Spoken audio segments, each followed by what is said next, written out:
Okay, that concludes testimony on 2509. Next, we'll go to 2631 by Senator Mack, an act relating to state affairs and government, Restrictive Housing Act, Correctional Facilities Act. Welcome to Judiciary, Senator Mack. You may proceed with your testimony. Thank you. Thank you, Chair Corrin and many members of the Judiciary Committee. I wanted to start off by thanking Open Doors, DARE, and the formerly incarcerated activists and their families who've been working hard to pass this legislation with me over the last 2 years, and who have also worked tirelessly to increase awareness around the practices that are often inhumane that are happening in our prisons on a daily basis.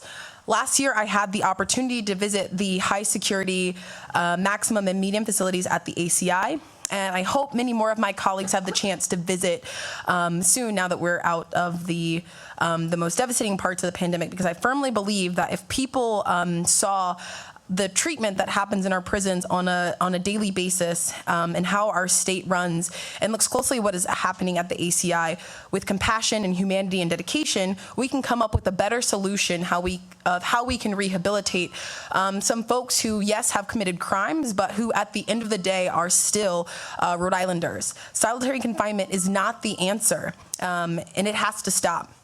Since my involvement with this campaign began, I started to receive letters from good people who do not deserve to be treated like animals, and oftentimes worse than animals. People whose voices have been long ignored but must be listened to, and who are demanding that we pass this legislation to create a safer, less inhumane prison condition for themselves. We are not our worst days, and we are not our worst actions. And no matter where we are all deserving of respect and humanity. One man wrote to me, "I'm not acting like we are saints, but it's straight up oppression in here every single day."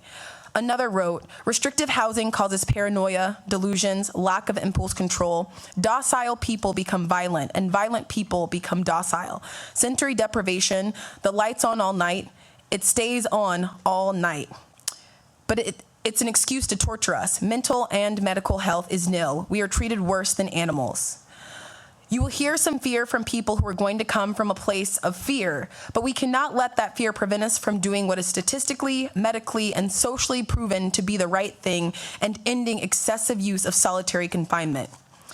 Last year, I also participated in a replica of a cell, which is 8 feet by 10 feet, and stayed inside that with many other members who wanted to replicate the conditions of solitary confinement. Many of these folks spend their entire days and lives inside of an 8 by 10 cell. One person wrote to me that he'd been there for 23 years with less than 2 hours out of his cell on a given day. I understand that these are people who have committed serious crimes, but at the end of the day, they are still people. And while I saw that building run by many staff who are capable, dedicated correctional professionals, I ultimately saw a place where our state can do better, where we can't lock the doors away from folks in our communities who are brothers, sisters, uncles, aunts, grandfathers to our community members in Rhode Island. We simply can't allow solitary confinement to exist as it does. I'm going to read just some quick highlights of what restrictive housing is and what solitary confinement is. You'll hear it often referred to as torture because by the legal definition used internationally, that is what it is. So restrictive housing or segregation or administrative confinement, solitary confinement are all some of the same things. And the current RIDOC policy is any type of detention for restrictive housing is any type of detention that involves removal of an inmate from general population, voluntary or involuntary, and placed in a locked room or cell, whether alone or with another inmate, and the inability to leave that room or cell for the vast majority of the day, which is typically 22 hours a day or more. On holidays and weekends, it often results in folks who spend 24 hours in an 8 by 10 cell with very limited access to the outside. And some of the impacts of solitary confinement are long-lasting, including anxiety, depression, obsessive ruminations, anger, sleeplessness, suicidal thoughts, difficulty in concentrating, hallucination, panic attacks, paranoia. Some of the psychological, physiological symptoms are heart palpitations, headaches, stomach, neck, and back pain, loss of appetite, lethargy, diminished impulse control, and many others. It's associated with increased violence in prisons and higher rates of serious discipline incidents and mortality upon release. Some more of the impacts of solitary confinement. The United Nations has set a minimum standard that no one can be in prolonged solitary confinement for more than 15 days, which is in a locked cell for 15 days of 22 hours or more in a locked cell. Anything over 15 days is considered by the United Nations as cruel, inhumane, and degrading treatment. And Rhode Island has some of the most strict uses of this across the nation, as we've seen many prison systems change some of their practices and limit the days that folks can be in administrative or solitary confinement. So one of the states that has introduced some of these reforms is Colorado, and their director of corrections has said, long-term solitary confinement used to be regular use in Colorado's correctional facilities. The problem was that it was not corrective at all. It was indiscriminate punishment that too often amounted to torture and did not make anyone safer. The practice was pervasive because it was considered reasonable and effective. But after studies, it has shown that it is neither effective or reasonable. Long-term isolation punished people in a way that not only lacks humanity, but sense. When a person lacks both sense and humanity, the results are clear, and they are disastrous. So what this bill also seeks to do is prioritize studies that have been proven to change behaviors in a prison population. We're not asking that folks are not held accountable for their crimes, but we're asking that while they are in the prison setting where we're seeking rehabilitation and for them to ruminate on their role in society, it prioritizes practices that change prisoners' behaviors and prevents future infractions. It creates a more positive and safe environment for staff as well. And segregation can still be used if this were to be passed, but often as a last resort and with some limits imposed. I know there's going to be many people who are signed up to testify from both sides, both inside of the correctional institution and some directly impacted people. But I urge this committee to really listen to the families of members who are here and some folks who are firmly incarcerated and who have experienced some of the conditions inside of the prison. Though I've been able to see it up close and personal through a walk-around visit, I have no idea what it's like to stay or sleep inside of an 8x10 cell.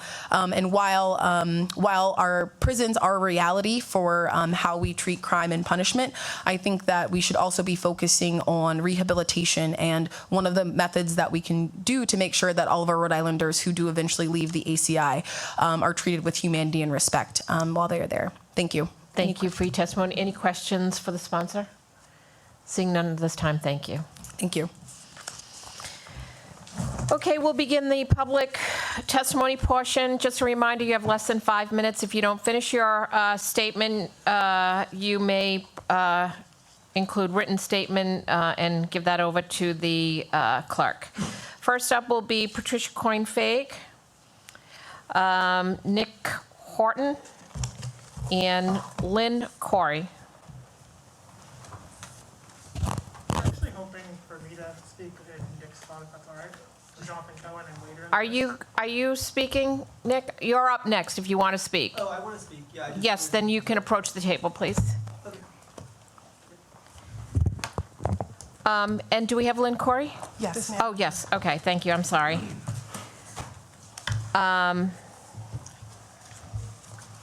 Okay, Director, welcome to the Committee on Judiciary. You may proceed with your testimony. Thank you, Madam Chair. I appreciate it. Thank you, members also of the committee. I appreciate the opportunity to address you this evening. I know time is limited. I've provided the committee with a very comprehensive letter that I implore you to read that expresses all of the reasons the department is opposing this legislation. And so tonight I'm just going to try to hit on a few key points and be respectful of your time limitation. I want to start off by making it really clear that what we're talking about is restrictive housing, particularly, although not exclusively, in the context of prison discipline. And so I agree with Senator Mack. All of us are better than the worst thing we've ever done. People get sent to the ACI, and that's their punishment for their crime. We don't then take it upon ourselves to further impose punishment on them for their crimes. That's their punishment, coming to the ACI. The use of disciplinary confinement relates to sanctions and consequences for behavior while at the ACI. It has nothing to do with the crimes that originally brought inmates to our custody in the first place. So I just wanted to kind of clarify that a little bit. Over the course of this evening's testimony, you may gain an impression of me as either someone who not only condones but actively advocates torture, or a clueless bureaucrat who has no idea what her staff is doing, and I assure you that I am neither. This January, I began my 23rd year at the Department of Corrections, and it's where I've spent the bulk of my career in public service. This committee recommended my confirmation, thank you, in 2019, and the Senate unanimously confirmed me. The authority and tremendous responsibilities of the Director of Corrections are spelled out in Rhode Island General Laws 425610. Every aspect of staff and offender management is delineated in that statute. The legislation before you would significantly impair my ability to fulfill my obligations under that statute while nevertheless assigning me responsibility for them. I take those responsibilities incredibly seriously. I am guided every day by the knowledge that every offender under our supervision is somebody's child, sibling, spouse, parent, or loved one. Regardless of the crimes they've committed, they are human beings, and we treat them as such. We do not torture people. The ACI bears little resemblance to what you see in television, prison shows, or movies, and frankly, some of what you may hear described tonight. Every time I take someone on a tour through one of our facilities, the first comment they make is that it wasn't what they thought it would be. It's so clean. It's so quiet. I feel safe. It's orderly. The ACI has come a long way from the days of federal court oversight in terms of care, custody, and control. I have toured the ACI with members of the General Assembly, 3 governors, other elected officials, cabinet members, judges, and national experts. All have been impressed by the professionalism of the staff and the cleanliness and order of the facilities. Judges determine who are sent to us and for how long. We cannot refuse anyone, and we have no part to play in whether or for how long anyone is incarcerated. For most inmates in our custody, the trauma, economic, and social factors that may have led to their incarceration occurred long before they crossed the threshold into our custody. Realizing there are societal and personal circumstances that are beyond our control, we do everything we can to help those in our charge and prepare them for release while meeting our mission of public safety. Unfortunately, not everyone in our custody finds it easy to follow the rules, even inside prison. The rules are meant to keep everyone safe, staff, inmates, and the public. By removing the deterrent value of disciplinary confinement, as this legislation would do, inmates would have little incentive to follow the rules. People are going to get hurt, or worse, including other inmates. Without a system to provide order to those who would break the rules, inmates will be forced to take matters into their own hands to protect themselves. The resulting anarchy will transport the ACI back to the 1970s, when lawlessness reigned inside the ACI, assaults and escape were commonplace, and ultimately resulted in costly litigation and federal court control. References to solitary confinement, seg, or the hole are meant to evoke visions of the ACI as prisons are depicted in the movies. But the dark dirt floor box Andy Dufresne was held in on the whim of a corrupt warden in the Shawshank Redemption bears no resemblance to the process afforded to ACI inmates who break the rules, process that exceeds that mandated by the United States Supreme Court, nor the condition the inmates live in even while being sanctioned for those violations. I've asked 2 individuals, Warden Lynn Corey and our Director of Clinical Behavioral Health, Caitlin Bouchard, to tell you in some detail about the reality of life at the ACI, restrictive housing, provision of due process, care of those struggling with mental illness, and sound correctional practice. They are 2 of the corrections experts I am proud to call my colleagues, and I am sure the committee will find their expertise informative. I do want to remind the committee that there is currently a federal lawsuit in mediation with Magistrate Judge Sullivan. Sorry. Thank you. Thank you for your testimony. Yes, Senator Lombardi? Director, could you tell me about the lawsuit involving Magistrate Sullivan? Certainly, thank you. The lawsuit is a consolidated set of lawsuits, and it relates to issues related to restrictive housing. It's currently in mediation, and what I wanted to indicate was that legislation does limit our ability to speak about some things in detail, but what I am encouraged by is I believe the progress of that mediation is really going to lead to some positive changes in this area. Thank you. Thank you. Yes, Senator Reptakis? Director, earlier somebody testified that there is an inmate that's been held in solitary confinement for 23 years, and I think they're only allowed 2 hours a day. Is there such a individual, or? No. Okay. I will defer to Warden Corey. I will tell you that when I first got hired at the ACI, which was as a staff attorney in January of 2000, it wasn't as it is now. And I think some of the testimony you might hear tonight is while it's compelling, and I'm not trying to discount people's personal experiences, incarceration, the experience of incarceration does not convert one into a corrections expert. Times were much different, even only 5 years ago. This past Friday, I had the opportunity to tour with 2 senators, and one of them being Senator Quezada, and we went through high security, max, and medium, and we listened for a time to some of the correctional staff who said themselves that it's a much different place than it used to be even only 5 years ago. It's not what might be described as unfortunately having been the case that long ago, such as when I was first hired. Sure. And the reason for someone to be placed in solitary confinement is probably because they're endangering probably the staff or the employees or anyone, or even inmates, other inmates. So that has happened because of those reasons. I agree. First, I wouldn't call it solitary confinement because the definition of solitary confinement has 2 parts to it, and it seems like the emphasis is only placed on one part. So the definition of solitary confinement, as it's being cited, includes not basically leaving your cell for 22 hours with no significant human contact, and that is not what we have, and that's why I never use that term. We do have restrictive housing, and you're right. It's for acts that present a danger to the facility or a danger to other inmates. If you take an inmate who is 20 years old, who is a heavy-duty gang member, and you tell him that because of his age, under this legislation, he can never go to disciplinary confinement.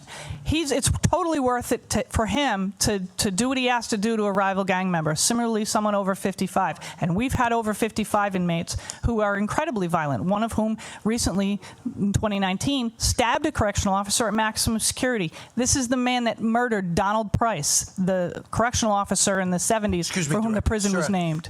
We have a chairman, first of all. Second of all, she's already testified. She's answering a direct question from a member of the committee. I apologize, but respectfully, you're extending the testimony. Excuse me, sir. If you're not happy with the rules of this room, you can leave. In my hearing room, you're to remain quiet. Thank you. Sorry for interrupting. Thank you, Senator. Director, I'm sorry. So what I was trying to say is that you've nailed it. The safety of all of the other inmates will be at risk, in addition to the staff and the public that I am responsible for. And so that's why I encourage you to not pass this legislation. Thank you, Director. Thank you, Senator.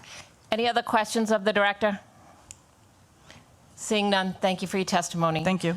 Next is Lynn Corey. If you could state your name and who you represent, please. Hi, yes, my name is Lynn Corey. I represent the Rhode Island Department of... Yeah, it was was on. on. Yeah, you get it. Is that better? To your mouth. So I'm Lynn Corey. I represent the Rhode Island Department of Corrections. I have been employed by the Department of Corrections for about 20 years. Currently, I'm the warden of maximum and high security. I've served in different capacities in community corrections and probation parole for Providence and Kent County. And I have also served as deputy wardens in various facilities of the 6 that we have. I will also be brief because I know that you have a lot of testimony to get through this evening, but just wanted to let you know that since the 2018, the Special Legislation Committee for Restrictive Housing, a lot has changed.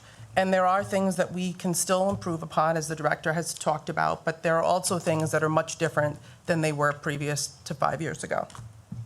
And while I can appreciate the intent of this legislation in inspiring that work, I feel that there are some flaws that, if codified, would interfere with the safety and security of all of our facilities. The bill only addresses roughly about 2% of the Rhode Island DOC population as a whole, leaving potentially the other 98% very vulnerable, potentially. It promotes the potential to have inmates prey and/or extort on other inmates if there is no accountability. It doesn't provide for full accountability for one's actions while within the prison facility. Does not act as a deterrent, as the director touched on.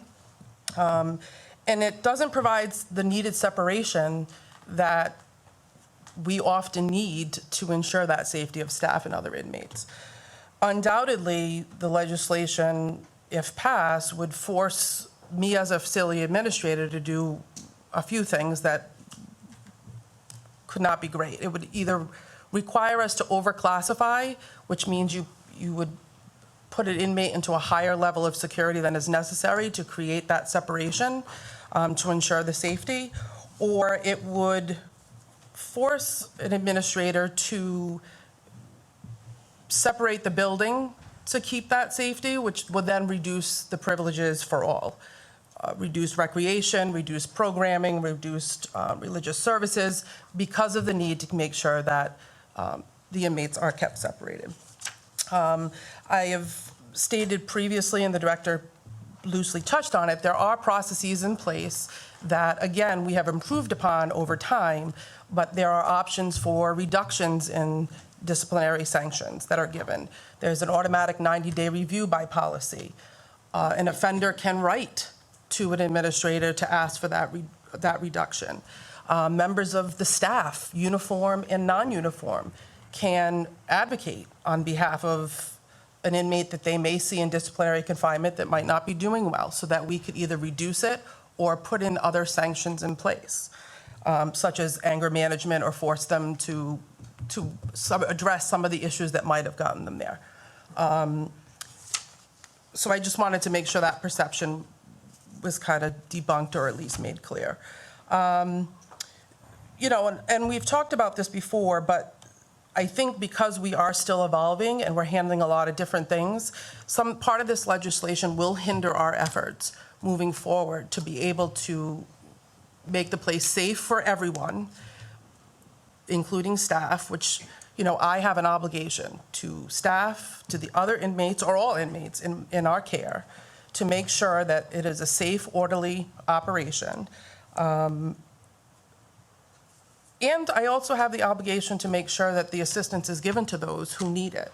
The director might have it in her written testimony to the membership, but some of it is financially, whether it's staffing, programming options, being able to get more out-of-cell time. So these are the types of things that we know that we want to move forward with, some of which could be hindered by this legislation. I know that the director and some of the members of the Senate have come on a tour, but certainly the offer is extended to the Senate body if they want to come and see and listen or hear whether it's staff members or even inmates, talk to you about certain things. We'd be more than happy to host you either at maximum or high security. Thank you very much. Thank you for your testimony. Any questions of this witness? Very good, thank you. Next up, we have Nick Horton. Thank you, Chair. Thank you, Committee.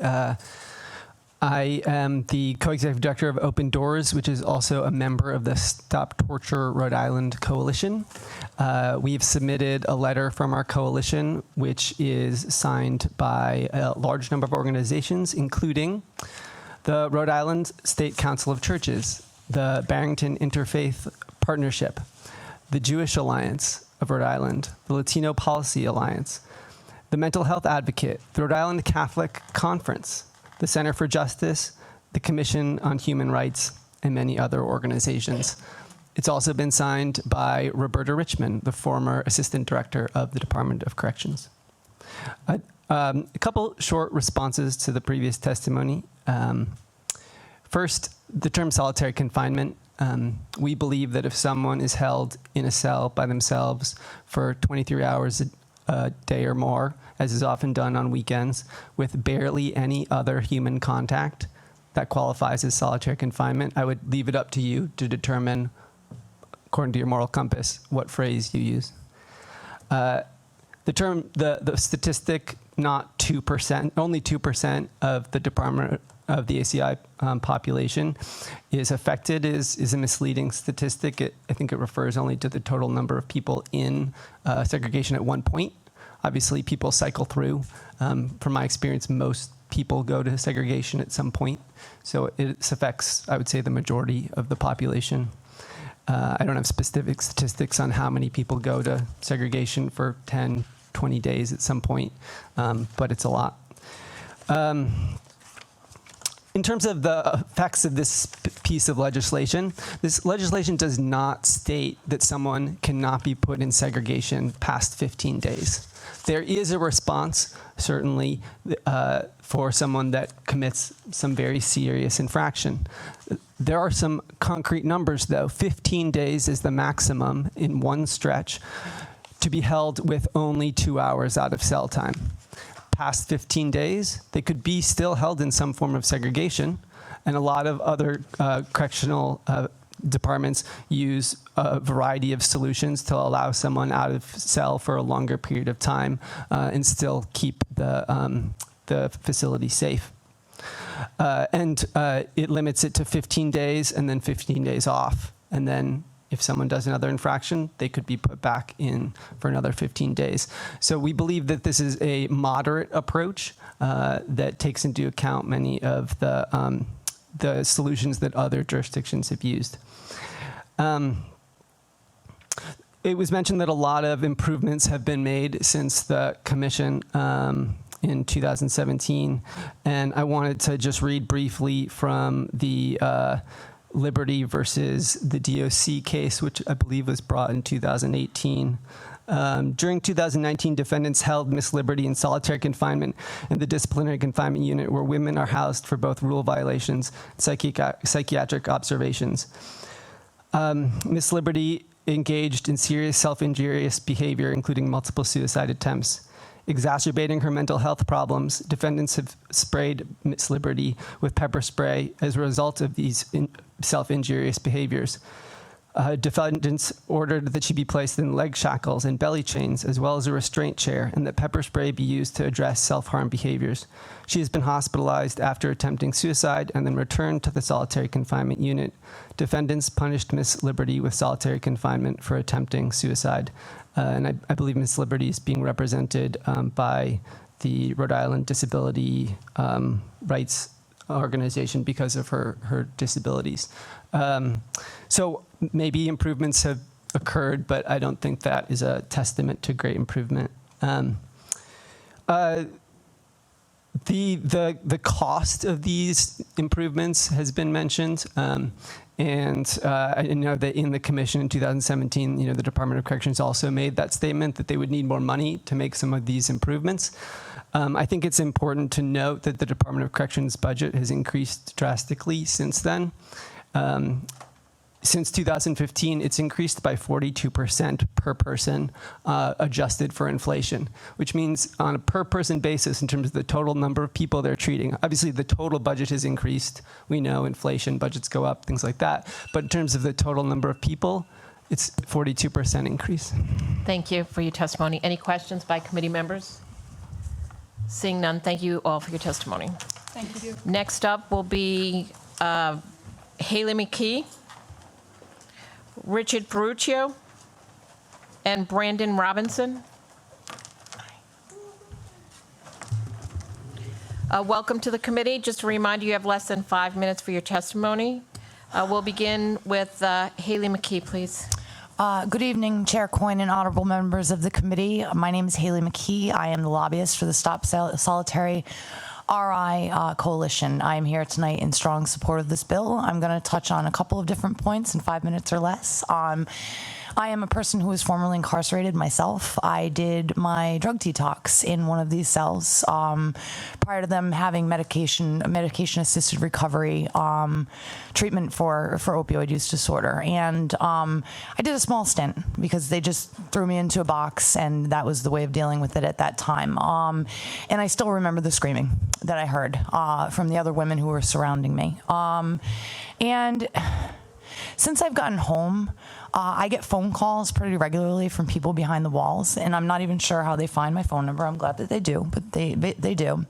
And there's one person in particular who reaches out pretty regularly who was denied the same medically assisted recovery medication now that it's available, obtained fentanyl-laced something during a prison visit, which is, consistent with substance use disorder. We drug seek when we're not feeling well, and overdosed and was given 1.5 years in solitary confinement following that incident, and was still denied medically assisted recovery medications.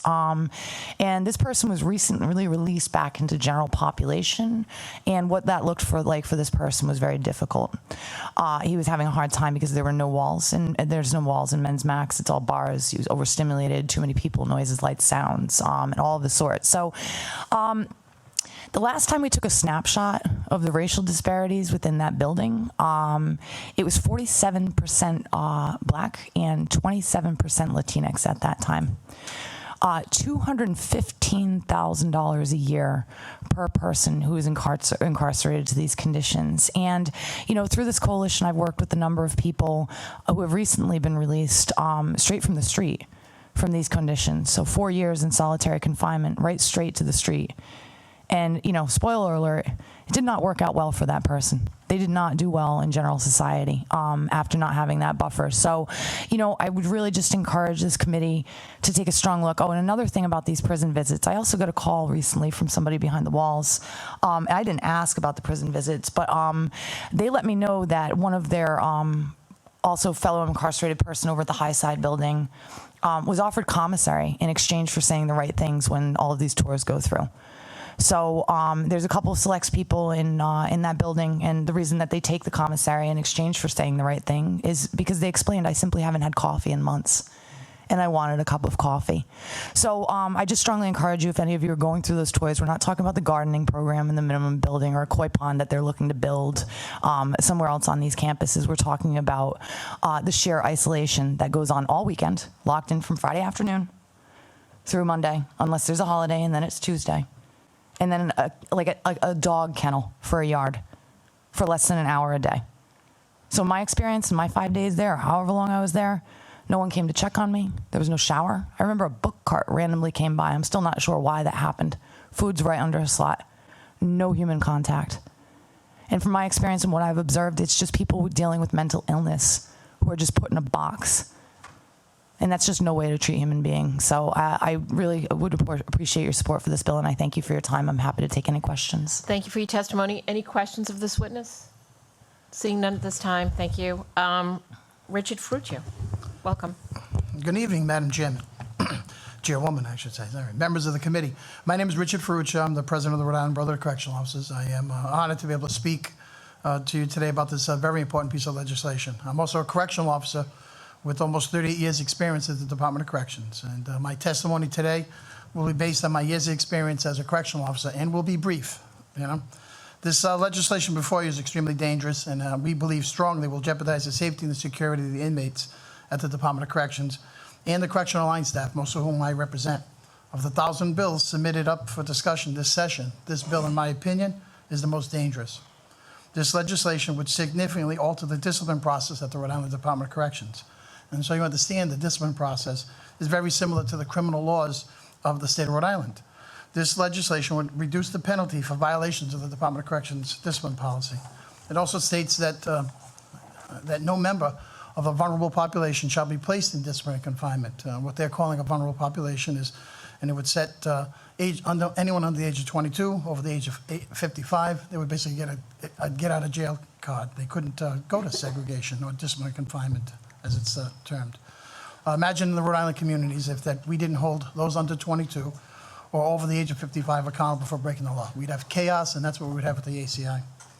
Ironically, if these changes were ever enacted, I can tell you that the Brotherhood would really push to criminally charge every inmate for violation of the Department of Corrections rules, since almost every rule, every discipline violation has a corresponding state law that matches up to it.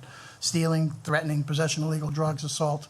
So what you could have, instead of someone getting 20 days of disciplinary confinement, you could actually see somebody potentially getting an additional 2 years. These are tools. These are tools that the corrections officers use and the corrections department use to manage our facilities. As I stated, very dangerous legislation. I think it's poorly conceived, and I think it will jeopardize safety. I've said it a number of times, the Department of Corrections, while not perfect, is one of the best run Department of Corrections in the country, and our safety record more than supports that statement. I work with an incredible group of men and women who put their lives on the line every day in the name of public safety. You've all seen our tagline, representing those that work the toughest beat in the state. Rhode Island correctional officers earned that because in the 1970s and 80s, the ACI was a very different place than it is today. And you heard that from the director. It's changed in the last 5 years. It's changed in the last 6 years. Not because back in the 70s and 80s that we didn't have a good group of corrections officers, but what we had then was no discipline. There was no control over the ACI. The staff didn't have tools, basically, to effectively manage their facilities. The DOC discipline process is one of the most important tools that corrections has right now. And like I said, it's a very different place. Other thing that I have an issue with, that this legislation will invalidate the tremendous work of the 2016 Commission on the Use of Solitary Confinement. That commission spent an extraordinary amount of time to develop the discipline process that we use today, and that would pretty much be eliminated by this law. The commission created in 2016 was a result of similar hearings that you see today. We also had to deal with the problems of witnesses lying and attempting to mislead the commission with false testimony. We held 10 different hearing dates over 9 months, and some of those hearings went until midnight. I was there. I was a member of it. Those were long, drawn-out, tough nights. But we heard from a number of subject matter experts on areas surrounding corrections law and policy. We had physicians, psychiatrists, clinical psychologists, social workers, basically officials within every relevant field at the Department of Corrections. And I stated we heard testimony from inmates that lied. And this commission, this committee actually heard from a couple of those witnesses several years ago.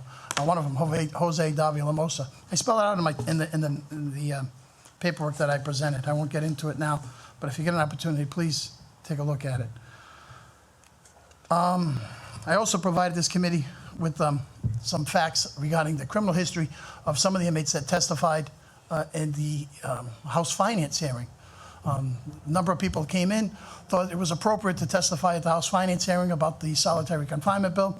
That same group, along with many others, testified in Judiciary. I will provide you a copy of every inmate's criminal history and their discipline record, so you can basically get to the facts of what you hear today. I'm going to jump right ahead to the end so that I can take any questions you might have. I could go basically line by line what I think is wrong with this legislation to address the concerns, but it would take probably an hour, and I don't want Senator Coyne throwing me out of this room. But I'll just do one line. It's line A. And the first line, I think first line basically says it all. It's the policy of the state of Rhode Island that the Department of Corrections and the facility it operates maintain safe, secure housing for all inmates. This whole piece of legislation contradicts that first line. Every Rhode Island correctional officer and professional I've spoken to agrees with that. So I'll take any questions you might have. Thank you for your testimony. Any questions of this witness? Very good, seeing none. Thank you for your testimony. Thank you. I believe it is Mr. Brandon Robinson next. How you Welcome. doing today? Yes, my name is Brandon Robinson. I've served over 16 years inside the adult correctional institution. In my time in high security, I was there with individuals who had been locked up for 23-1 for over 5 years plus. For many petty infractions, what would happen is you get a review from the classification board every 90 days, and if you get a minor infraction, that time will get extended back. And this is how these individuals ended up in there for so long, 5 years plus. Myself, I did my time, I went in and I went out. Most of the time inside, I focused on rehabilitative courses. a lot of individuals that are sitting inside segregation or solitary confinement don't have access to these rehabilitative courses. And what our act does is allows people to participate in. I don't think I your pressed the button's red. on. I pressed it. There we Hello? go. Oh, it's supposed to be up. Damn. Okay. Yeah, so what the act does is allow people to maintain working on rehabilitative courses as well as educational programming. And during my time, I was able to do a lot of those courses. But anybody right now that's coming in doing time like I was doing time is not able to participate in those rehabilitative courses, just because the DOC has made changes, whereas those anybody doing 3 years less cannot, or more cannot participate in rehabilitative courses. So individual will be sitting around for over 10 years doing nothing. So individual inside solitary confinement is in that same situation. If they go in and they're doing solitary confinement, they're stuck in their cell. They're not getting education, they're not getting programming, they're not getting books, any of that stuff. And what our act does is allow them to do that, do the program, do the rehabilitative courses, as well as get time out of their cell. Maximum time they would be in their cell would be 15 days maximum if they are on a non-violent crime or offense. After that, you know, they would be able to do more time out of their cell if they're doing 30 days or more, or something like that. But in my time there, and my apologies, I'm nervous. But my time inside the adult correctional institution, rehabilitation was a major factor in my success.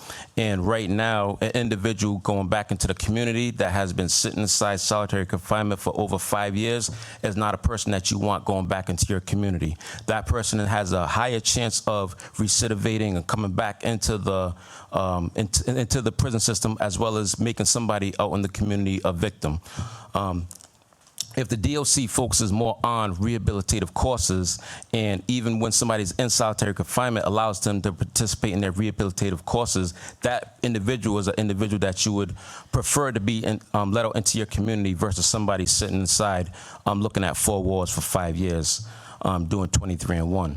So what we're trying to do is just improve the conditions now and fix all the problems that, you know, the DOC says that they have been fixing, that still isn't fixed, just because of the fact that they're focusing more on punishment, which is considered torture when somebody is sitting inside a cell looking at 4 walls the size of a bathroom for many years on end.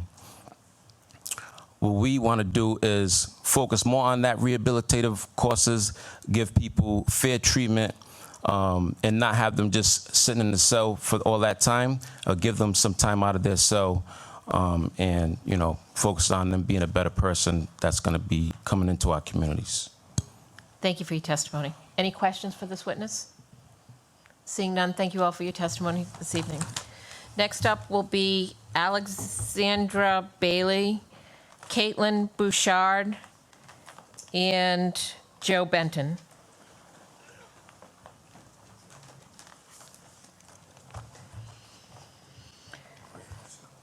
Welcome to the Committee on Judiciary. Thank you so much. If you could kindly state your name and who you represent for the record. My name is Commissioner Alexandra Bailey. I would like to thank the chair and all the members of the committee for having me. I have been asked to appear today as an expert who works on mass incarceration all across the country for the Sentencing Project, which is a research institution that has been around for a little over 30 years now, and our research is widely used as the standard, you know, by which many places judge their carceral system. I'm here today because I would ask everybody to just take a quick step back. You're going to hear a lot of testimony from people who are directly impacted. You are going to hear from the people who represent your carceral system. I think what we really need to ask ourselves is the principle of this.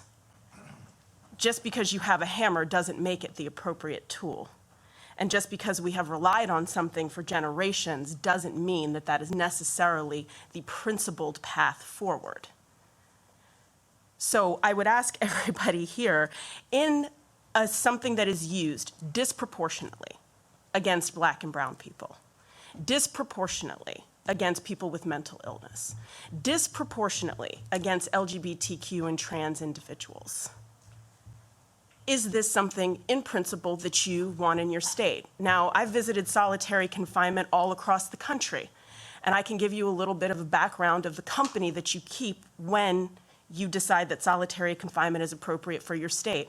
I recently talked to the mother of a man named Taekwon Lee, a man who had diagnosed schizophrenia and upon being incarcerated was unmedicated, acted as one with severe mental illness would, was dragged to Red Onion's solitary confinement for 600 days, during which time he became nonverbal, and a 6'3" man weighed 98 pounds. The Virginia Department of Corrections lost a lawsuit. I visited these all across the country. This is the company that you're in. And there is no version, no matter how hard one tries, that justifies the principle behind sensory deprivation, forced idleness. The research on this is incredibly clear. You're looking in some states at 5 times the rate of suicide, all of the mental deleterious effects that have been described here. So let's step back a little bit and ask ourselves, if we found ourselves in mental illness, if we found ourselves in addiction, if we found ourselves as a member of an LGBT community who's trying to push for something that is not necessarily part of the programming, is an 8x10 cell the correct response? Perhaps based on the principles of this legislature, which I have to say is one of the kindest, most reasonable, most just legislatures that I have ever had the pleasure of coming across, and I mean that very sincerely. Is this within the realm of your principles? Perhaps we need to ask ourselves that if we're having people acting out in whatever way that they are, perhaps we need a new tool. Increased physical health, programming, therapy, any sort of treatment that you can possibly think of. Maybe that is the third way that we need to be thinking, as opposed to making this a competition between whether or not we lock people down for 23 hours a day or whether we don't. Now, other countries have decided that they don't want to do this anymore because, again, the data is clear. But I appeal to each of you in your reason and your heart. Anybody can have a bad moment that will lead them to the carceral state.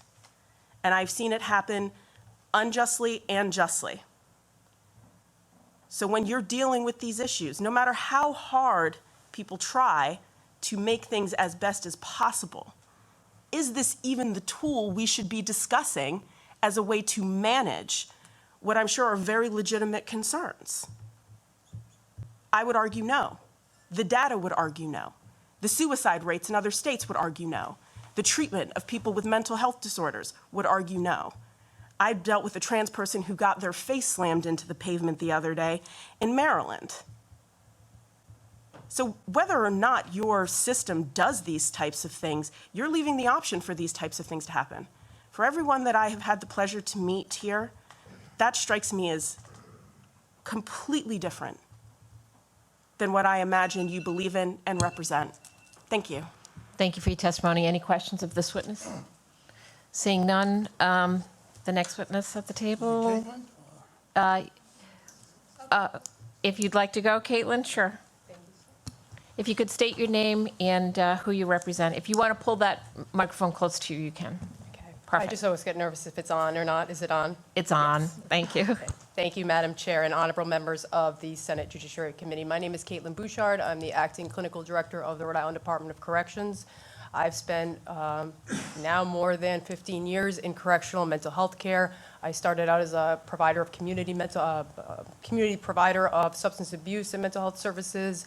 I was a clinical social worker at the department at the Intake Service Center, maximum security and high security. I then went into a supervisory role and then am in my acting position as clinical director since April 2019.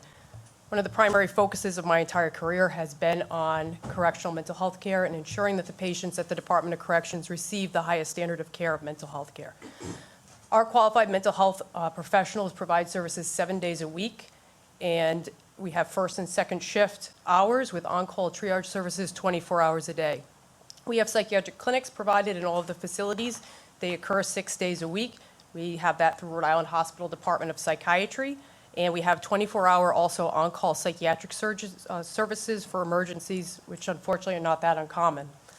The notion that restrictive housing at the Rhode Island Department of Corrections has not evolved over time is definitely untrue, and I can speak to that with my professional expertise.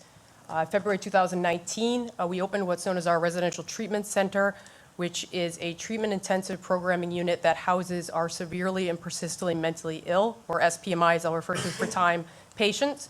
And these patients have been identified as needing a higher level of care due to their functional impairment, and that affects their ability, or their symptoms, and affects their ability to thrive in general population.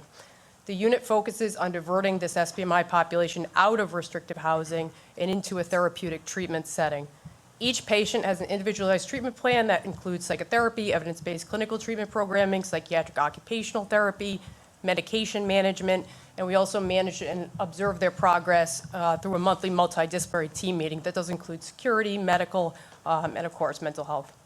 We're currently developing a second specialized housing unit, which is in the final stages of development, which would provide a long-term housing placement for this SPMI population, and again, divert them from restrictive housing and provide them with enhanced clinical programming. We've developed a robust clinical program that has a distinct focus on the ongoing evaluation, monitoring, and treatment of all patients placed in restrictive housing.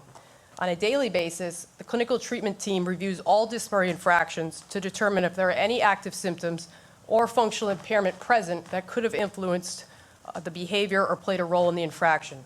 An SPMI patient who receives a disciplinary infraction is assessed within 24 hours by a qualified mental health professional in a confidential out-of-cell session. For patients not designated as SPMI, if mental status is suspected to have played a role in the behavior involved in the infraction, they will also be assessed in a confidential out-of-cell session. If mental status is found to be a factor, this is reported by policy to the shift commanders and is a key factor in the disciplinary hearing process. All patients placed in restrictive housing are consistently evaluated to assess their mental status and to provide them with clinically appropriate mental health and psychiatric treatment for the entirety of their placement. And it is important to note that if a patient is receiving active clinical services in general population and they go into a restrictive housing setting, their treatment plan continues without disruption when they enter restrictive housing. Current policy requires all patients in restrictive housing have confidential out-of-cell sessions with a qualified mental health professional at least once every 30 days. In practice, these professionals are present in the restrictive housing units daily or weekly, depending on the facility, checking medication compliance, monitoring activities of daily living, and consistently assessing patients for any emergence of clinically significant symptoms, distress, or functional impairment. The clinical treatment team consults daily with correctional and medical staff regarding their observations of the patients in restrictive housing as it relates to things like changes in behavior, sleeping, eating patterns, medication compliance, overall presentation. This collateral information, combined with the ongoing clinical assessments, ensures that all patients in restrictive housing are continuously assessed for any signs of psychological distress. It's important to note that patients in restrictive housing have the ability to request to meet with a qualified mental health professional at any time and have a variety of means to do so. They can submit a request slip, they can make a verbal request, they can speak to the block officer or medical staff during their rounds. Our medical staff do daily rounds in our restrictive housing units to have daily contact with the patient population.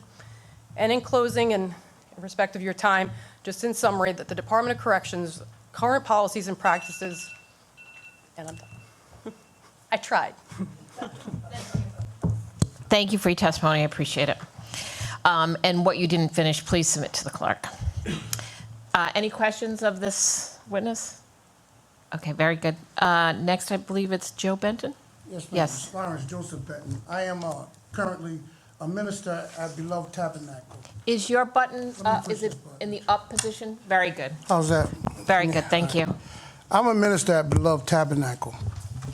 I'm also, I was a counselor at MAP, I graduated from Leadership, Rhode Island. In fact, Alan Fung was had the seat right next to me.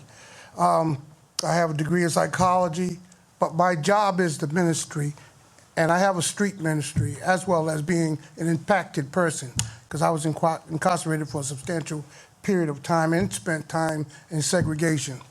And I know Mr. Ferruccio extremely well. So if he wants to provide a record of my lifestyle, that's perfectly fine with me. But I want to clarify something here today. And first of all, what I want to clarify is when Representative Wilkerson asked you a question about your role as, with mental health, and the question that she asked you was, does the light stay on 24 hours a day? And you said, I go home at a certain time, so I don't know. And that's fair. But the reason why I said that is because the mental health component, as you know, Chairman, and Frank, you know as well, is severely broken, and not only in this state, but the Department of Corrections is broken, and it needs repair. I've asked them, and so has Nick, on several occasions, if they would meet with us to have some sort of a discussion. I don't want to be adversarial. What I want to do is find a solution to a serious problem that I address every day. I have mothers calling me about their sons who were formerly incarcerated are out. Either they don't have a job or they're running down the middle of the street with their shirt off, middle of traffic on Broad Street. There are formerly incarcerated people right on the island between Broad and Elmwood Avenue. Not that everybody here cares, because a lot of you guys, and it's only right because you worked hard to live in a location where you don't have to be subjected to what we see. And I'm not like making a judgment on anybody. I'm saying that the role of a minister is to address the poor, is also to address the brokenhearted. Those that are in need, give sight to the blind. It's right there in the scripture. What that means is that I have to show people a better way of life, because for whatever reason, they don't see the steps or the roads that they need to make in life. They come out of that prison, they are broken, severely damaged people. And we have to find a way to assist them to get their life back into a takeoff toward a more choiceful and productive future. We had on Wilson Street an encampment where a number of formerly incarcerated people are living in squalor, not an ability to work, needed psychiatric assistance. We got some people in housing, or for example, in a hotel, but that's only a temporary solution. But when they leave that prison, and I know this for a fact, they are severely damaged. Frank, you lived around South Side, you see it.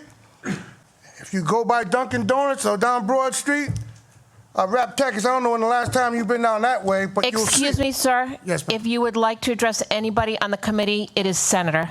Oh, I'm sorry, Senator. Thank you. Sometimes I get a little emotional about the people that I serve. That's understandable, but we have a decorum here. Yes, Senator. ma'am. And believe me, I'm under the auspices of a bishop, and I have to comply and follow the rules. You may proceed. Thank you. So people see these situations, and that's the stuff that we have to deal with on a daily, ongoing basis. And all I want to do is meet and discuss issues surrounding mental health and the excessive lockup. Somebody in the Finance Committee talked about it doesn't work, this Restrictive Housing Act. That's not true. I fact-checked it. And they didn't tell the legislators the truth about New York was one place and several other places. So that's my testimony. I don't want to take up all the time, but we really seriously need to address the mental health component in this state and in that prison. Thank you. Any questions by committee members? Yes, Senator Lombardi. Just a comment, Joe. You've known me since I was Frank, so I had no offense with you calling me Frank. Yes. But I got a little nervous when you said about the senators living off, and I never forgot where I came from. So I know Broad and Elmwood very, very well, sir. Yes, sir. Thank you. Because they don't see what we see. Yes, ma'am. Yes, Senator Quesada. And I live near Broad Street. And I know what you're talking about. Okay. Thank you. Thank you. Any You other got my questions? back, right? Any other questions or comments from committee members? Seeing none, thank you for your testimony, everybody. Next up will be Kevin Montero, Breshani Reese,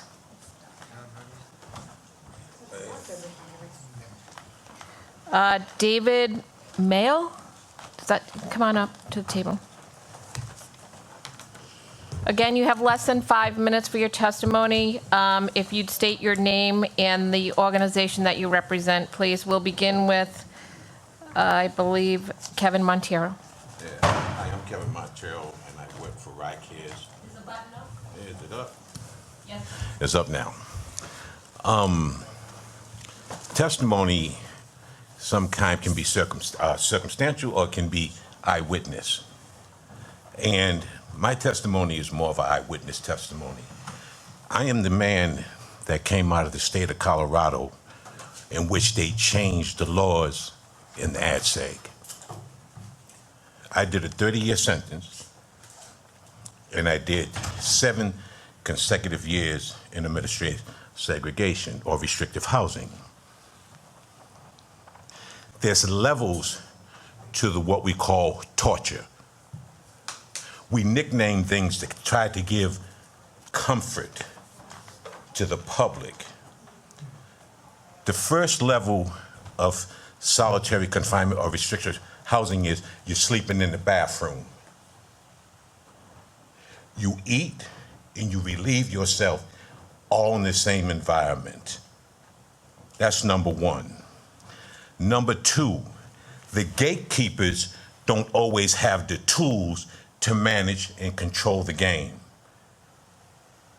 I've seen, this is eyewitness, I've seen officers abuse inmates, including myself, because I was having a psychotic breakdown, because the psychotic breakdown was labeled as manipulation. This is how the game is played. This is a blessing and a curse for me. I listen to testimony that I've heard right here that I know was manipulated. I've listened to it. I'm a man right now that helps men stay out of prison. I don't never want to go back. Our job, I understand the legislature and I support it, but our job is to shut it down by fixing our hearts, by correcting what we're doing out here in society. Segregation, restrictive housing, whatever you want to call it, whatever nicknames that we want to call this, is good for comfort. I used to sit in the cell and fantasize that I was home with my grandchildren. That gave me comfort. I called it a lullaby. This lullaby is being sung in front of this committee just so you don't do the humane thing. We're not talking about open the doors and let people run out. We're not talking about not correcting. Correction, we're talking about restorative justice, fixing people. All the brilliant minds sit before this committee. I got a degree in here, 25 years here, I'm over here, the Congress proved me, Senate did this, and all these brilliant minds, and we cannot fix and heal the sick. We see and we label things. I stayed in it for 7 years, from 1995 to 2002, and sometimes when I was in it, they put a helmet on me and spray painted the shield black, and then locked my body down because I was having psychotic breakdown. I've seen the mental health workers be mental health workers and then transition to correctional officers because they were short of staff. Seen it. Seen it. I know it's a hard choice to make, sometimes to be kind and to start healing people. I know sometimes it's hard to do it the right way. But sometimes we don't get the message until it hits home, until it's our son, our daughter, our grandchild making that phone call from that collect call, and then you want things to change. There was a woman, I'll never forget it, she was in Texas. She was pro-death penalty until her son got convicted and was put on death row. Now she was out there with the sign. My life in solitary, I did 30 consecutive years in the Colorado Department of Corrections. When I was in ADSEG in my 5th year, the director of the Department of Corrections came to see me, and I was crying through the door, looking through a little window, and I told her, I said, someday you're gonna pay for this. She said, yeah, when that happens, I won't be alive. That was her attitude. This is a shiny object. Thank you very much for your testimony. Any questions of this witness? Seeing none, I think it's Brashani. Did I pronounce that right? Almost. Okay. If you would kindly state your, welcome to the committee. If you'd kindly state your name and who you represent. Thank you. You so may much. begin. Welcome to me. I don't know if this is on. Can you hear me?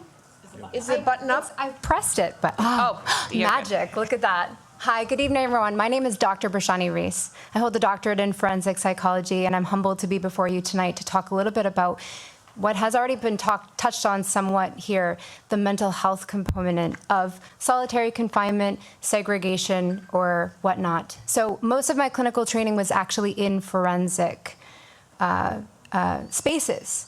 Predominantly, though, forensic inpatient units. And you've heard testimony from some of my professional colleagues who work in the prison at the ACI about what mental health looks like in the ACI. And they use a lot of really great words like evidence-based treatment and having a treatment team that is multidisciplinary and all of that.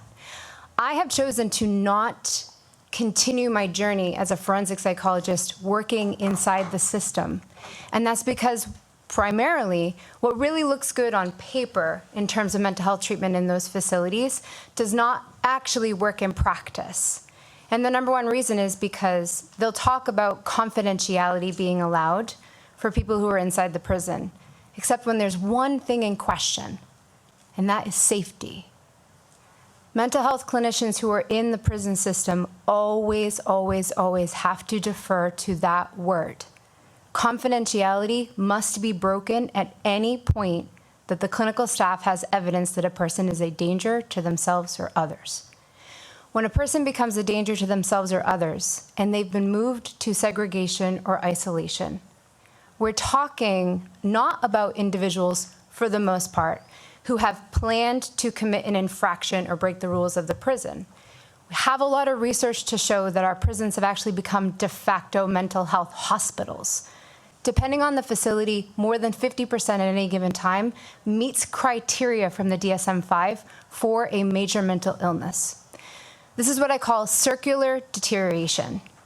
A person is experiencing a mental health system that then they are deemed a danger to themselves or others. They are put in isolation. In fact, if you have a mental illness, you have up to 170% increased chance of experiencing prolonged isolation. While in prolonged isolation, we know that the symptoms that come out of that are paranoia, hallucinations, suicidal ideation and behaviors, including self-mutilation. All of these symptoms then cause a person to act or demonstrate behaviors that are then determined to be a violation of what has been asked of them for prison rules. Circular deterioration, because then they get prolonged, extended time periods in segregation, which then further worsens their psychiatric disorders. There's a lot of research to also show that mental health clinicians know how to interpret the behavior of what's happening with a person, but the rest of the staff don't. When we look at people who have major mental illness who go to segregation, some of that behavior is misconduct. And then there's actually a lot of other research to suggest that the staff in the prison are they're having differential responses to a person's behavior. When I worked in a forensic inpatient unit for 2 years straight in my training, there were individuals who they behaved in a way that was like highly offensive and quite frankly hard to tolerate. But we were all forensic experts working on treatment teams without an oversight of quote unquote safety that monitored our interactions. Those forensic inpatient units are incredibly limited in their spaces. Everyone else ends up incarcerated. So I just wanted to sort of end by saying that myself and several of my colleagues actually who've trained in forensic psychology have moved away from the idea that actual mental health treatment is possible in a setting where safety becomes the #1 criteria. Because safety being the #1 criteria is actually about somebody's job. And if something happens in a facility and a person hurts another person or themselves, a person's job is on the line. So then there is a tendency to over-assess for risk in that particular situation. I kindly ask the committee to take a look at this legislation very deeply and to pass this act. Thank you. Thank you. Any questions of this witness? Seeing none at this time. Next will be, is it David? Yes. Yes, if you could state your name and if you represent anybody. Thank you, and you may begin. Yes, thank you, Madam Chairperson and committee members for the opportunity to speak. My name is David Mayle. I live in Barrington. I'm a United Church of Christ clergy person for more than 40 years, and I am currently a member and tonight give voice to the Barrington Interfaith Partners Organization, working for justice as Christians and Jews in cooperation with 7 local congregations. I frame my support for this legislation from a deeply religious and theological perspective. A core value that unites all Christians and all faith communities across the world from time immemorial, frankly, is the call to live compassionate lives and to engage always in compassionate action. Do unto others as you would have them do unto you. I think it was Jesus who spoke that and taught it. Known as the Golden Rule, this admonition is at the frame and the heart of every major world religion. Jesus said, I was in prison and you visited me. Paul the Apostle wrote, when one suffers, all suffer together. Christian theologian Frederick Buechner writes, compassion is the capacity for feeling what it is like to live inside someone else's skin. It is the knowledge that there can never be any peace and joy and hope for me until there is peace and joy and hope for you. So from a compassion-driven framework then, when one person is confined indefinitely for long periods of time, not only is that person confined, diminished, humiliated, we're all confined, diminished, humiliated. When one person is a victim of a crime, I also am a victim of that crime. It is within the wiring of each one of us as human beings, it's in our DNA, created in God's image, no matter how broken our lives may sometimes be. Let us work with this bill and other changes going forward to put compassion at the forefront of our community life. Let's legislate and put limits and accountability on solitary confinement and restore the dignity and worth to all Rhode Islanders. Our lives and destinies are inextricably bound together. Restoring one life incarcerated and back home on the street, restoring one life restores all of us. Thank you very much. Thank you for your testimony. Any questions for this witness? Very good. Thank you all. Next up, is there a Skaya? Skaya? It's actually Sarah Billman. Sarah Billman, I testified before. Okay. It's written wrong. Skaya? Right. Is that you? That's me. Okay, you may come to the table. Oh, wait a minute. Did you already testify on this bill? I did Oh, a bill. on another bill. But did you want to testify on this bill? I did. Okay, come on to the table. Eddie Franco?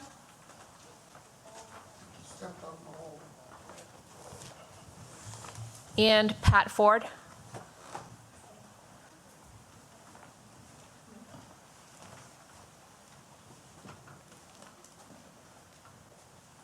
Is he out there? He's not up there immediately. Okay, if he comes back in, I'll call him again.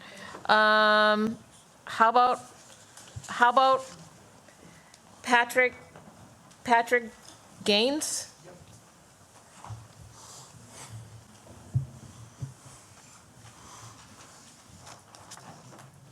Patrick, are you coming up? Can I allow him to take my spot and then?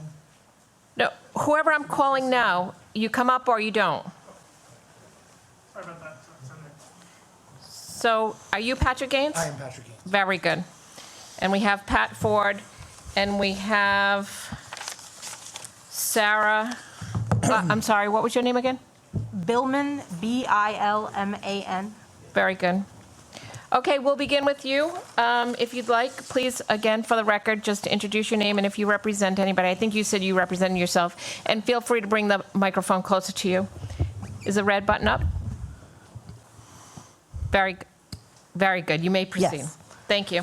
My name is Sarah Billman. I'm not with any particular organization today. I wanted to present this issue from a perspective that we have not so far heard. So we've heard from people from the Department of Corrections. We've heard from people who were formerly incarcerated, and we've heard from people from various organizations. I am not a member of any particular organization at this moment, but I want to speak as a victim of violent crime. So I am a survivor of multiple sexual assaults spanning a period of 10 years. I am also a survivor of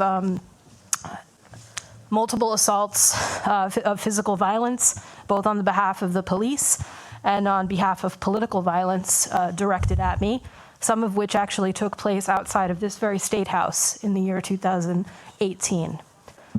One of the people that sexually assaulted me actually spent nearly 2 years in solitary confinement in the state of New York before choosing to turn his violence and mental illness on me. I often think about the people that have committed violence against me. And in the world that I have tried to create for myself and hopefully for my unborn child, how would you handle this, right? So how do you achieve justice for such violent and degrading acts? The state has chosen not to pursue the people who have caused me harm and violence. And I think about what kind of justice would that be? And what I want those people, as horrifying as the crimes that they've committed against me were, to be committed to torture. No, I do not. I do not. Not one of the men who raped me would I like to see them in solitary confinement. I am a victim of mental illness myself and have dealt with this for at least 20 years of my life. And so I recognize the role that mental health has to play in an unjust carceral system, which is, as I mentioned in my previous testimony, for profit. And we cannot achieve justice on the long term, neither for me as victims of violence or for other people, or for the people of victims who never came out of it alive. We cannot achieve justice for those people through torture. It is unacceptable, and it is not a way to create a society. It is not a way to create a society. And I say that as someone who studied and researched cultural anthropology for nearly a decade. Thank you. Thank you very much for your testimony. Any questions for the witness? Seeing none, I believe it's Patrick. Patrick. Very good. If you could introduce yourself for the record, please, and you may proceed with your testimony. I'm Patrick Gaines from Jamestown. So pleased to see Senator Oyer here as well. I am a recent, I moved to Rhode Island somewhat recently after being away from here for 30 years.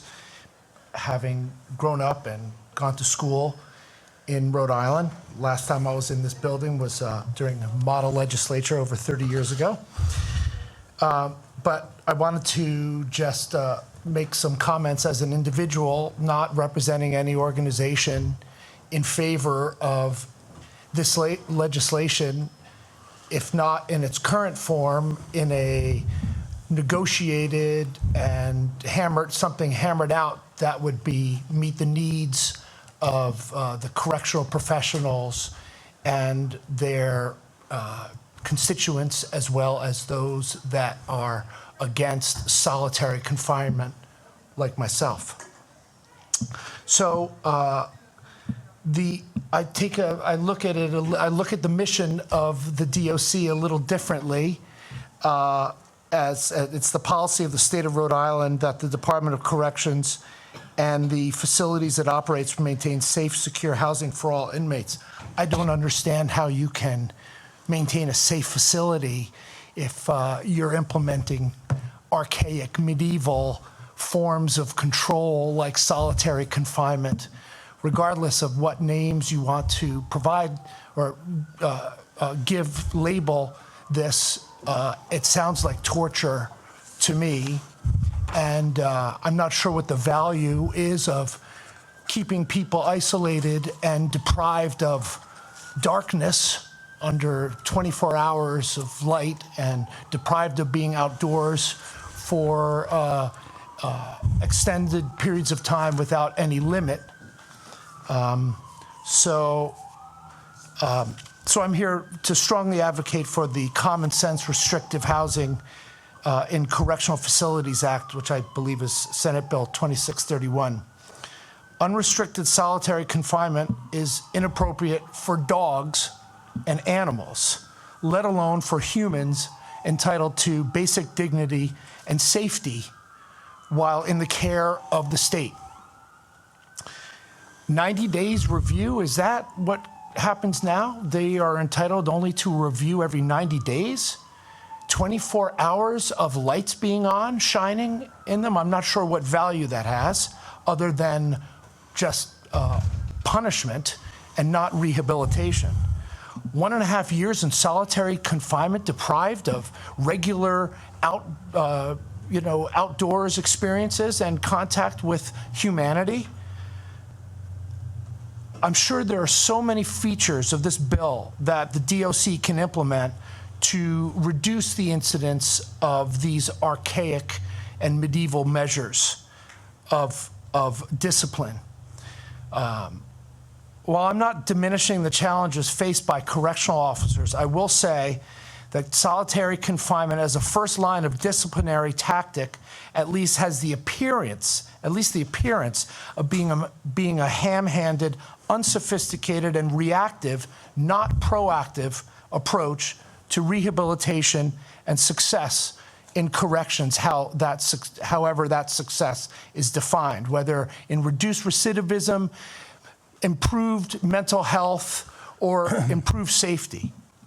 I expect our legislators and executive personnel to implement more innovative measures that do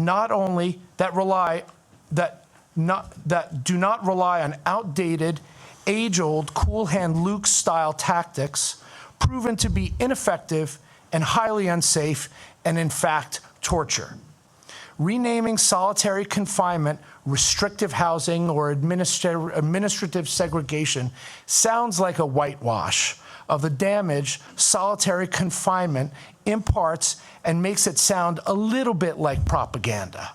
And it sounds a little bit like somebody trying to prove that they're doing their job, which we're all entitled to, but as long as we're being even-handed with the facts. Looking at the language of the bill, I'm bowled over to see these basic human entitlements offered the general prison population are denied to anyone in the system, period. I appreciate your time. Yeah. Thank you so much. Thank you for your testimony. Any questions for this witness? Seeing none, Pat Ford, you're up next. If you Pat could state Ford, your name. Coalition Radio Network. Members of the committee, by United Nations standards, Rhode Island is a torture state. The architect of this torture state is Patricia Coyne-Faig. Prolonged solitary confinement is considered a form of torture by the United Nations and leading medical and health experts. Solitary confinement generally involves the placement of a person alone or with a cellmate, in the case of Rhode Island, alone, in a locked room or cell for 22 hours or more per day without meaningful access to others for any reason, with or without the person's consent, and can occur in pretrial or post-conviction detention. Access to exercise and family visitation are either greatly curtailed or completely denied. Permanent psychological harm can result from placement in solitary confinement for even a few days or week. The United Nations standard minimum rules for the treatment of prisoners, known as the Nelson Mandela rules, obviously in honor of Dr. Nelson Mandela and his prolonged incarceration of Robben Island in the Republic of South Africa, adopted in 2015, offer guidelines for ending the inhumane practice of prolonged isolation. The Mandela rules call for United member states to prohibit indefinite or prolonged solitary confinement beyond 15 consecutive days for all incarcerated people and ban solitary altogether for vulnerable groups. Key elements of the Mandela rules. Solitary confinement is defined at least 22 hours a day spent with no meaningful human interaction. This is not endorsed, as the Department of Corrections would have you believed. It is merely a guideline. Rhode Island currently detains individuals for as much as 23 hours. According to the Incarcerations Nations Network, aside from damaging the psychological health of its victims, the practice of solitary confinement is contrary to the principles of rehabilitation as found in such key international human rights instruments as the International Covenant on Civil and Political Rights. So let's do a quick run through. Indefinite or prolonged detention in solitary confinement is prohibited. Solitary confinement lasting longer than 15 days is considered prolonged.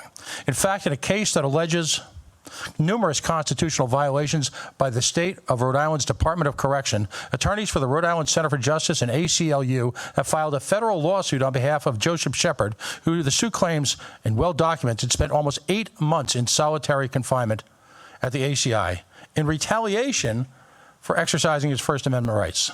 Solitary confinement cannot be used only in exceptional cases as a last resort for as short a time as possible and subject to independent review. It is documented that inmates of the ACI are routinely placed in solitary for administrative and minor offenses. It was cited at the Rhode Island House legislation hearing by Ms. Coyne-Faig that, in fact, missing your head count would result in perhaps a day or two in solitary confinement. The imposition of solitary confinement should be prohibited in the case of prisoners with mental or physical disabilities. The prohibition or use of solitary confinement and similar measures in cases involving women and children is referred to in other United Nations standards and norms, and crime and prevention and criminal justice continues to apply. Currently in Rhode Island, there is no documented process for establishing these issues in Rhode Island inmates. All accommodation provided for the use of prisoners, and in particular all sleeping accommodation, shall meet all requirements of health, due regard being paid to climatic conditions, and particularly to cubic content of air and minimum floor space. We are in violation of that in human conditions. Rule 14, violation, windows, direct sunlight, artificial light only being applied at some times. Rule 16, adequate bathing and shower installation shall be provided. We're in violation of that. Rule 17, all parts of a prison regularly used by prisoners shall be kept properly maintained and kept scrupulously clean at all times. Violation. Incredibly enough, at a recent Governor McKee press conference where I asked Acting Commissioner on Health, Dr. James McDonald, he stipulated to the fact that the Rhode Island Department of Health performs no health oversight, no health inspections at any of the facilities managed by the Rhode Island Department of Corrections. Finally, Nelson's Mandela cell at Robben Island. From a travelogue, the most powerful part of the tour of Robben Island is a visit to Mandela's cell, a 7 by 9 foot room where a bulb burned day and night over his head for the 18 years he was jailed there, beginning in 1964. The size of a solitary confinement cell at the Adult Correctional Institute, just 1 foot longer. I stand before all of you who tacitly engage by your management of state resources in the day-to-day torture of fellow Rhode Islanders. It's time to end torture in Rhode Island. Please pass this legislation. Thank you. Thank you for your testimony. Any questions of this witness? Seeing none.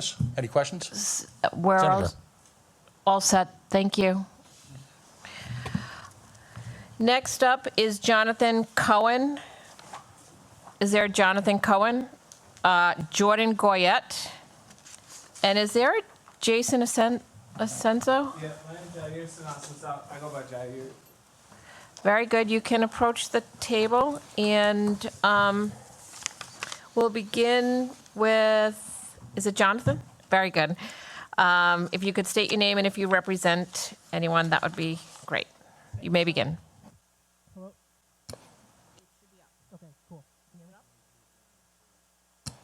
Hello, sorry about that. Thank you, Chair, and honorable members of the committee. My name's Jonathan Cohen, and I'm an attorney at the Rhode Island Center for Justice, where I work on a range of issues related to conditions of confinement at the ACI, including the continued use of long-term solitary confinement there. As part of my work, I've gone to work on the Restrictive Housing Act, and I'd like to discuss a few key points with y'all this evening. First, let me discuss what this bill does not do.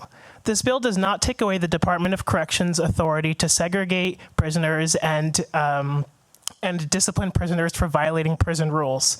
Rather, it aims to bring DOC practice up to speed with a wealth of recommendations on best practices, including this legislature's Commission on Solitary Confinement, the practices of other states, the American Correctional Association, and the National Commission on Correctional Healthcare.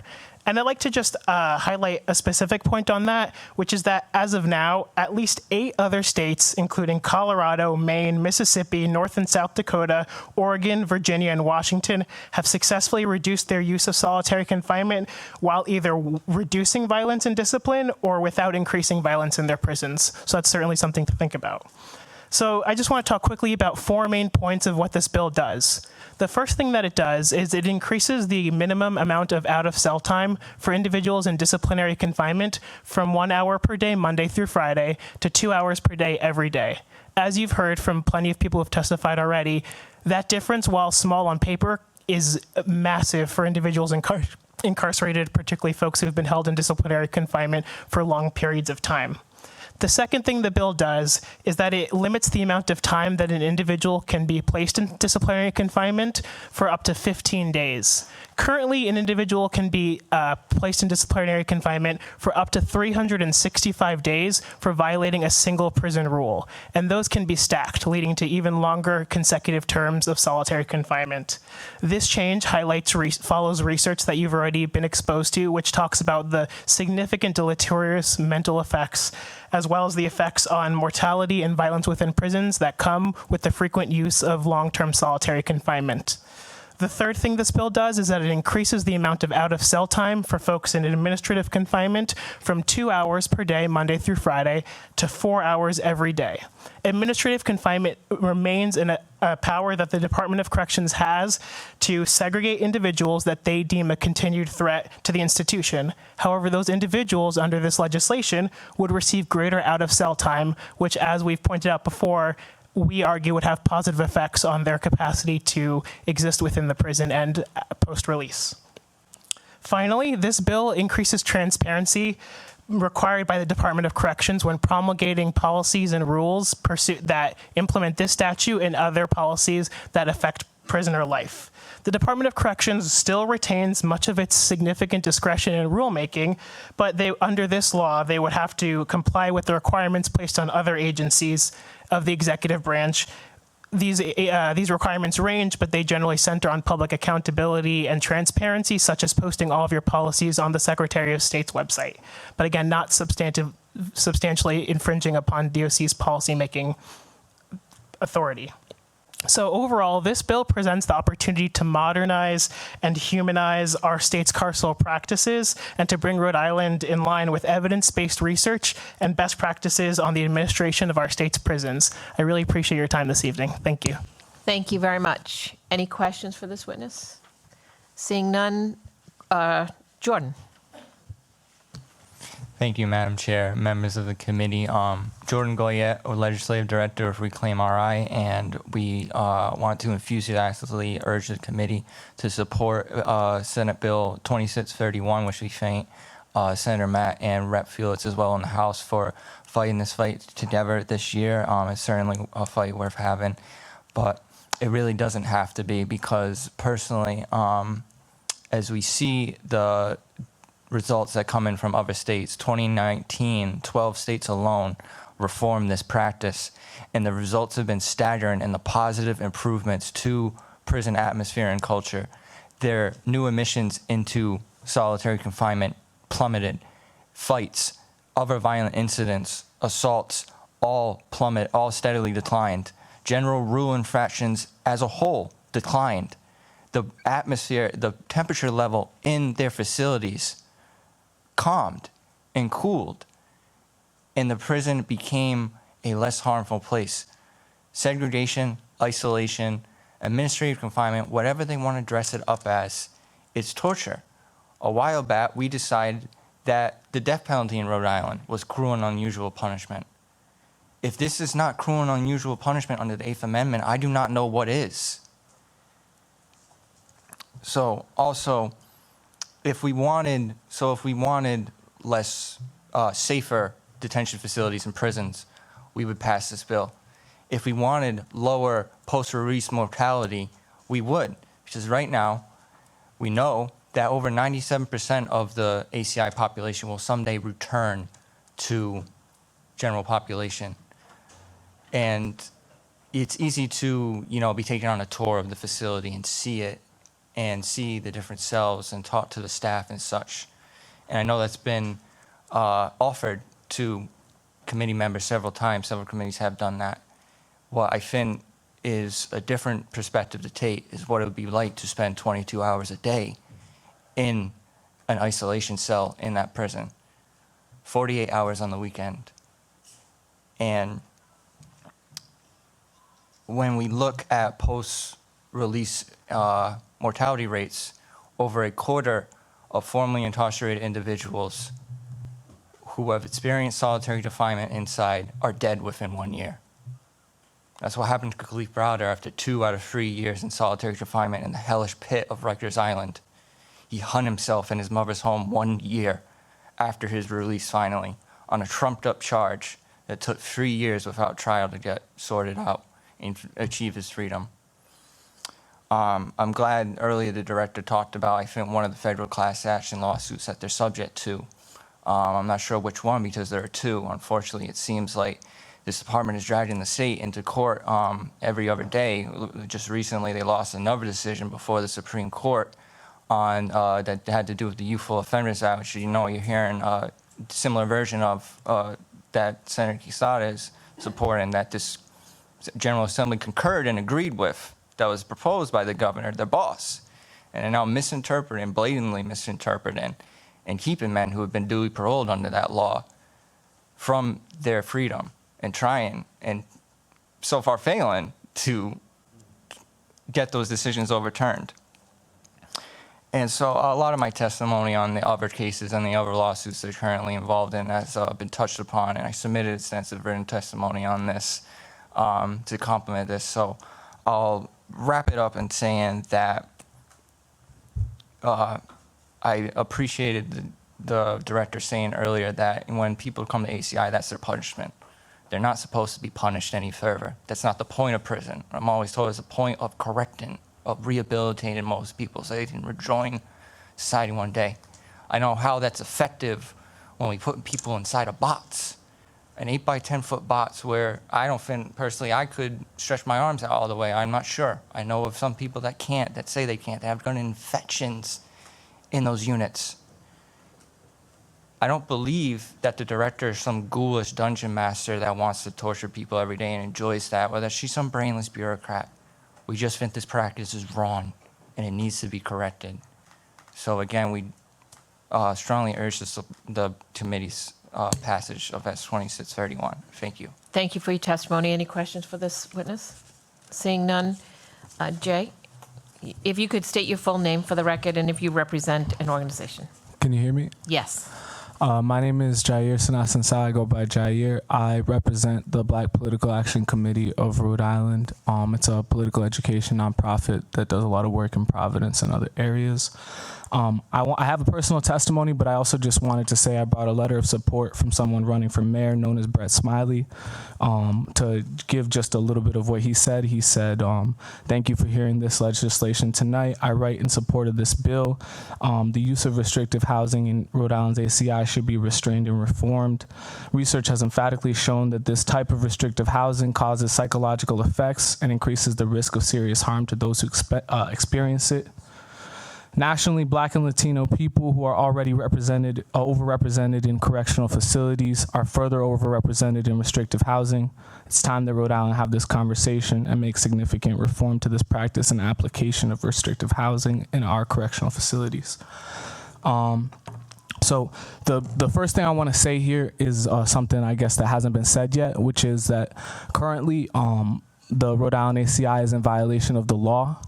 2 years ago, Judge John J. McConnell ruled that what the Department of Corrections did in ignoring the statute that created standards for solitary confinement in Rhode Island, by overturning those policies internally, they violated the law. The issue was there was just no enforcement.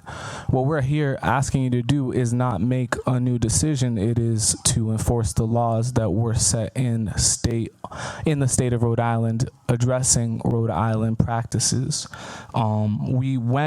The Black PAC went to the Attorney General and cited 429-3 that says he shall make general advice to the General Assembly on issues regarding crime done to citizens of the state.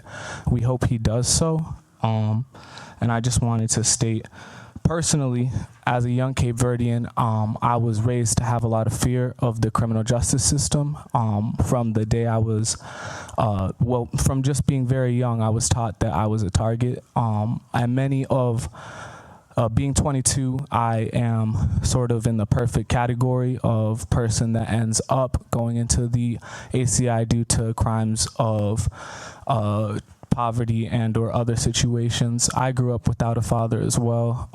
He was a heroin addict, and I spent most of my childhood by myself because my mother worked 3 jobs.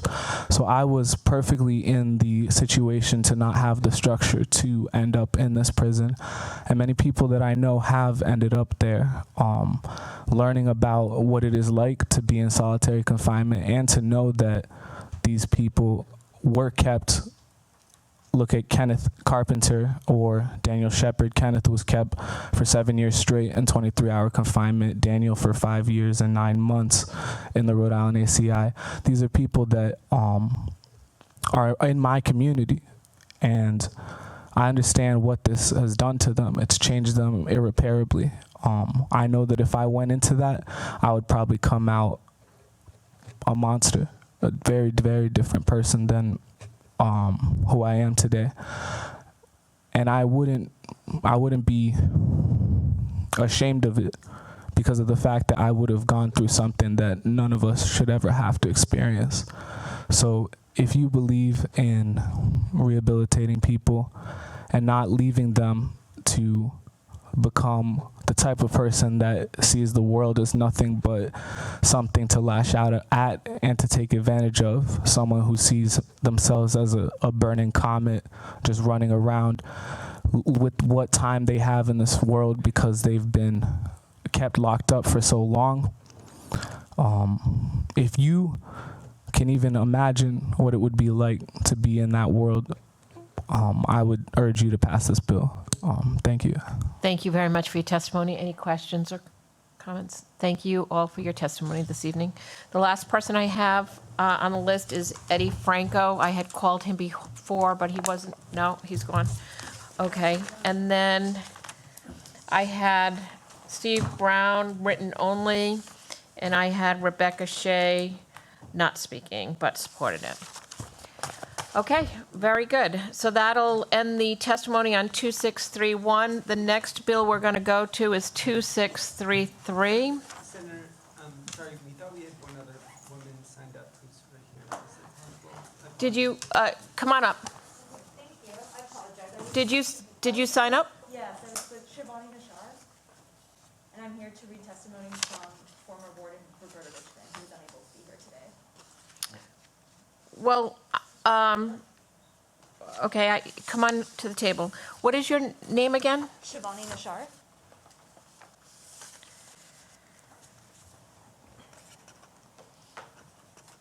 Rishad? Nishar.